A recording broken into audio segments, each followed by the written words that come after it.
Happiness. Some theorists have claimed that happiness is the only important thing about life. All that should matter to a person, they say, is being happy. The sole standard for assessing a life is the amount or quantity of happiness it contains.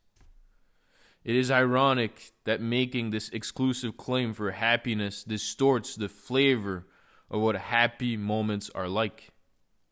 For in these moments, almost everything seems wonderful. The way the sun shines, the way that person looks, the way water glistens on the river, the way the dogs play. Yet not the way the murderer kills. This openness of happiness, its generosity of spirit and width of appreciation, gets warped and constricted by the claim, pretending to be its greatest friend, that only happiness matters, nothing else. That claim is begrudging, unlike happiness itself. Happiness can be precious, perhaps even preeminent, yet still be one important thing amongst others.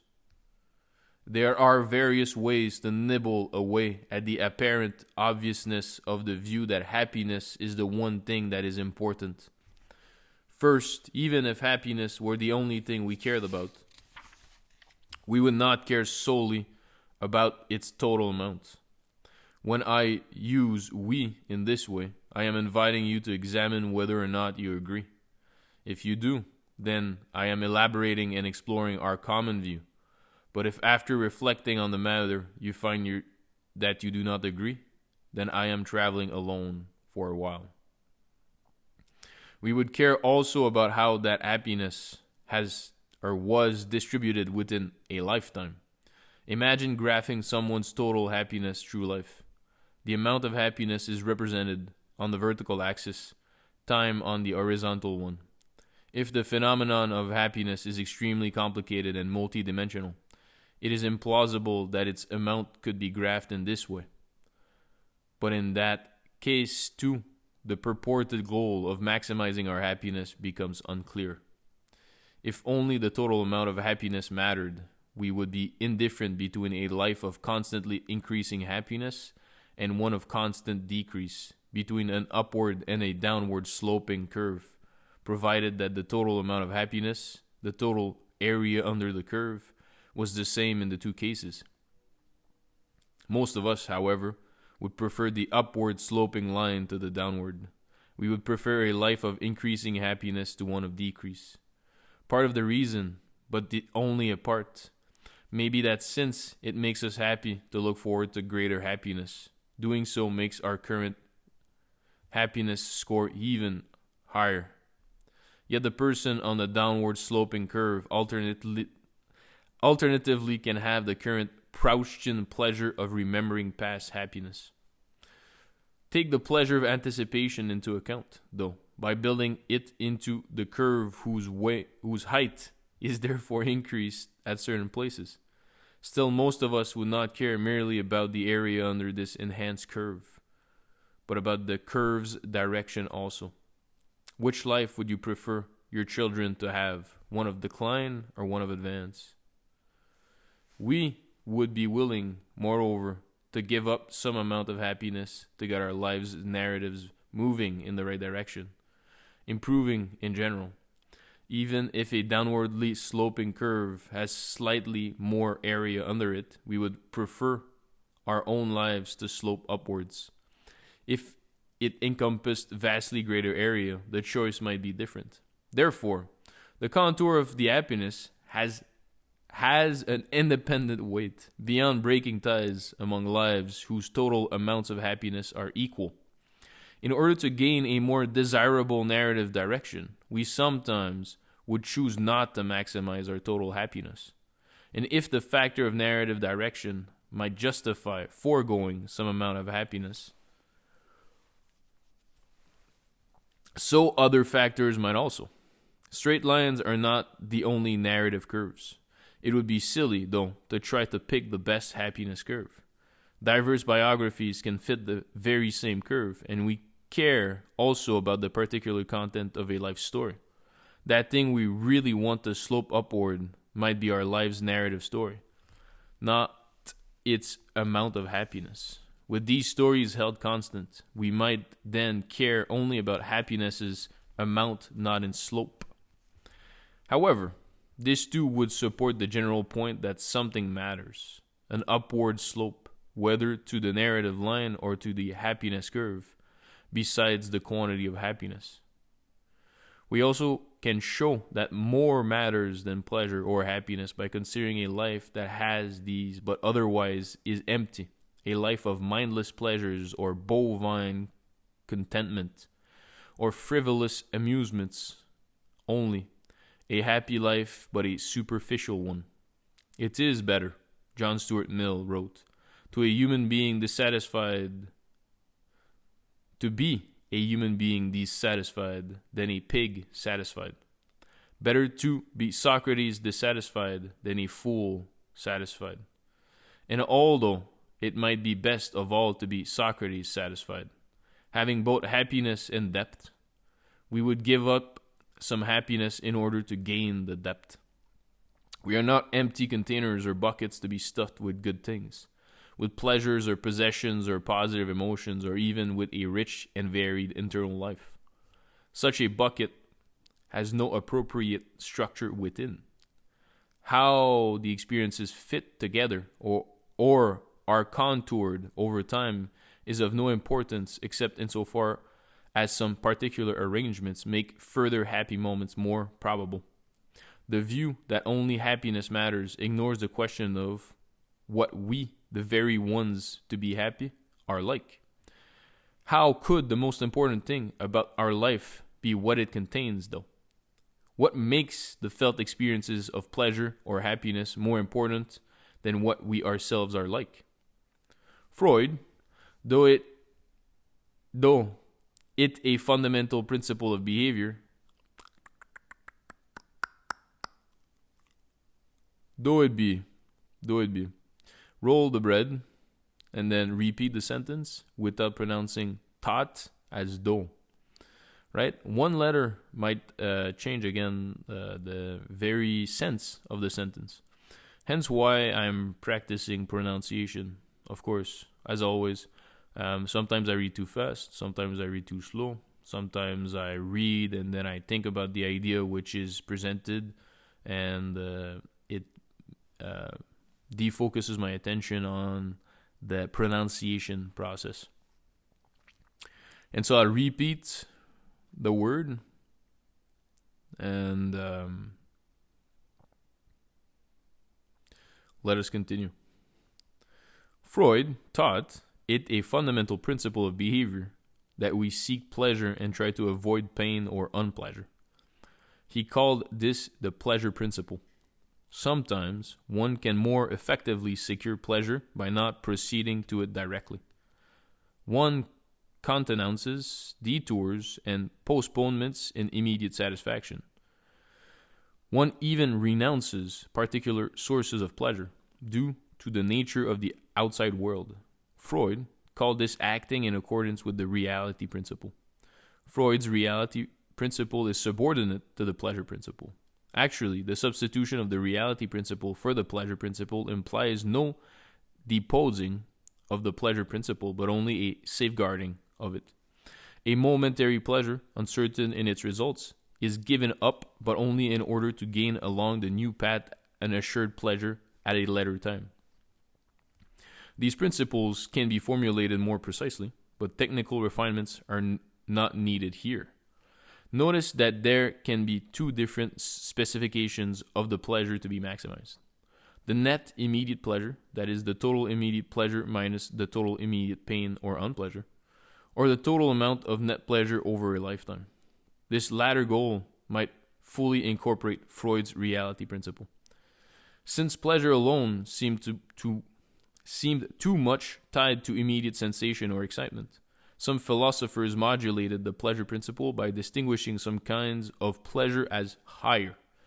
But even if this distinction between higher and lower pleasures were adequately formulated, something that hasn't yet been done, this would only add complications to the issue of choice.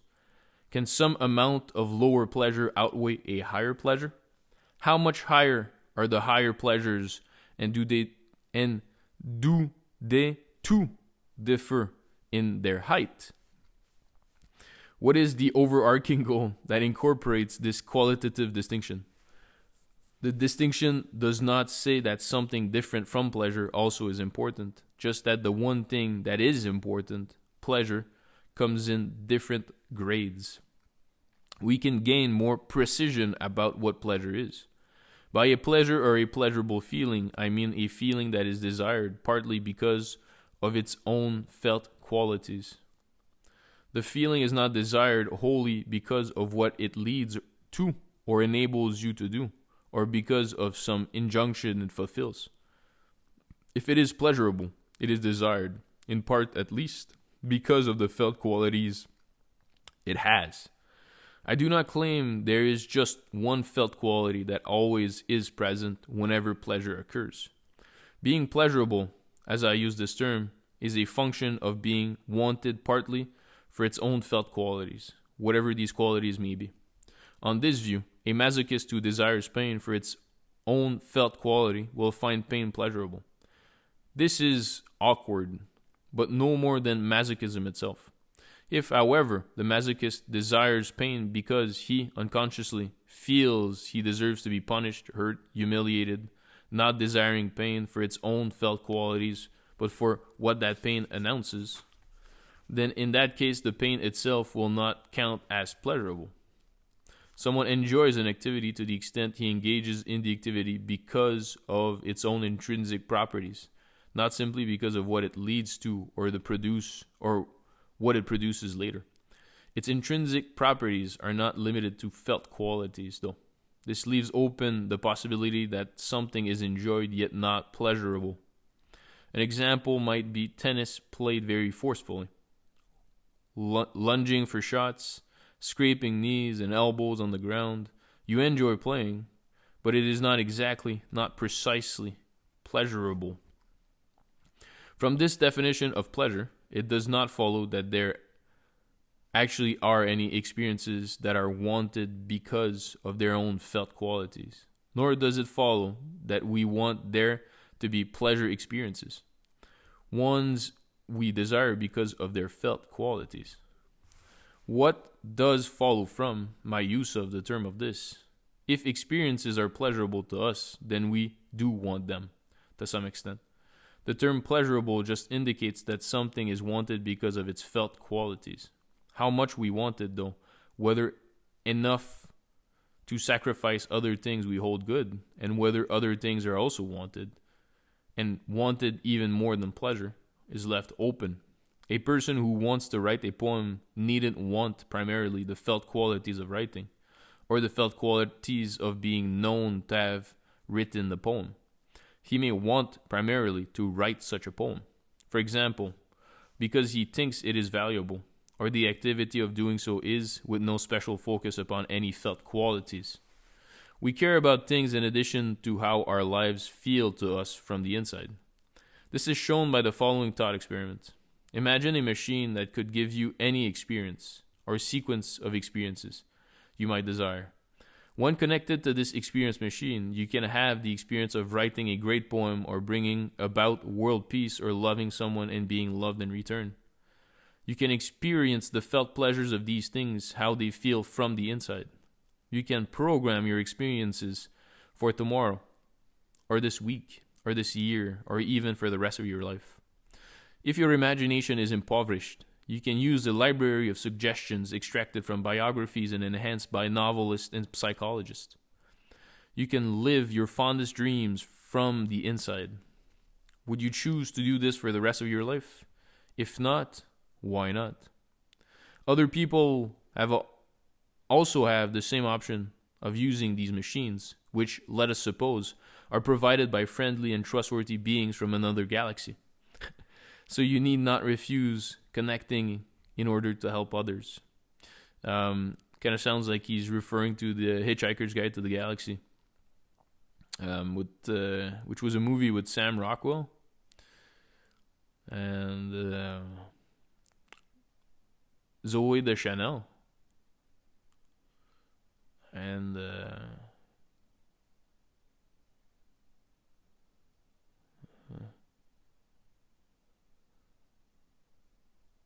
there's somebody else in there. Anyway, that's a good movie. The question is not whether to try the machine temporarily, but whether to enter it for the rest of your life. Upon entering, you will not remember having done this, so no pleasures will get ruined by realizing they are machine-produced. Uncertainty, too, might be programmed by using the machine's optional random device, upon which various pre-selected alternatives can depend. The question of whether to plug in to this experience machine is a question of value. It differs from two related questions. An epistemological one, can you know you are not already plugged in? And a metaphysical one, don't the machine experiences themselves constitute a real world? The question is not whether plugging in is preferable to extremely dire alternatives, lives of fortune, for instance, but whether plugging in would constitute the very best life, or tie for being best, because all that matters about life is how it feels from the inside. Notice that this is a thought experiment designed to isolate one question. Do only our internal feelings matter to us? It would miss the point, then, to focus upon whether such a machine is technologically feasible. Also, the machine example must be looked at on its own to answer the question by filtering it through a fixed view that internal experiences are the only things that can matter. So, of course, it would be all right to plug into the machine. But we would lose the opportunity to test that view independently. One way to determine if a view is inadequate is to check its consequences in particular cases, sometimes extreme ones, but if someone always decided what the result should be in any case by applying the given view itself, this would preclude discovering it did not correctly fit the case. Readers who hold they would plug in to the machine should notice whether their first impulse was not to do so, followed later by the thought that since only experiences could matter, the machine would be all right after all. Few of us really think that only a person's experience matter. We would not wish for our children a life of great satisfaction, that all depended upon deceptions they would never detect. Although they take pride in artistic accomplishments, the critics and their friends too are just pretending to admire their work yet snicker behind their backs. The apparently faithful mate carries on secret love behind their backs. The apparently faithful mate carries on secret love affairs. Their apparently loving children really detest them, and so on.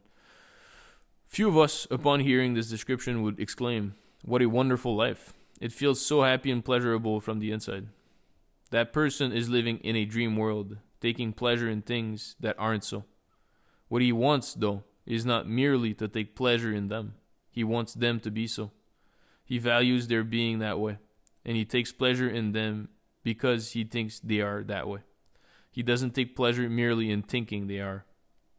We care about more than just how things feel to us from the inside.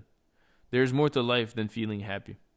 We care about what is actually the case. We want certain situations we value, prize, and think important to actually hold them and be so. We want our beliefs, or certain of them, to be true and accurate. We want our emotions, or certain important ones, to be based upon facts that hold and to be fitting. We want to be importantly connected to reality, not to live in a delusion. We desire this not simply in order to more reliably acquire pleasures or other experiences, as Freud's reality principle dictates. nor do we merely want the added pleasurable feeling of being connected to reality. Such an inner feeling, an illusory one, also can be provided by the experience machine. What we want and value is an actual connection with reality. Call this the second reality principle. The first was Freud's. To focus on external reality with your beliefs, evaluations, and emotions is value in itself, not just as means to more pleasure or happiness. And it is this connecting that is valuable, not simply having within ourselves true beliefs. Favoring truth introduces, in a subterranean fashion, the value of the connecting anyway. Why else would true beliefs be intrinsically more valuable within us than false ones? And if we want to connect to reality by knowing it, and not simply to have true beliefs, then if knowledge involves tracking the facts, a view I have developed elsewhere, this involves a direct and explicit external connection. We do not, of course, simply want contact with reality. We want contact of certain kinds, exploring reality and responding, altering it, and creating new actuality ourselves. Notice that I am not saying simply that since we desire connection to actuality, the experience machine is defective because it does not give us whatever we desire. Though the example is useful to show we do desire some things in addition to experiences. For that would make getting whatever you desire the primary standard. Rather, I am saying that the connection to actuality is important whether or not we desire it. That is why we desire it. And the experience machine is inadequate because it doesn't give us that. No doubt, too, we want a connection to actuality that we also share with other people. One of the distressing things about the experience machine, as described, is that you are alone in your particular illusion. It is more distressing than the others to not share your world, or that you are cut off from the one they do share. However, we can imagine that the experience machine provides the very same illusion to everyone, or to everyone you care about, giving each person a coordinate piece of it. When all are floating in the same tank, the experience machine may not be as objectionable, but it is objectionable nevertheless. Sharing coordinate perspectives might be one criterion of actuality, yet it does not guarantee that, and it is both that we want, the actuality and the sharing. Notice that we have not said one should never plug in to such a machine, even temporally.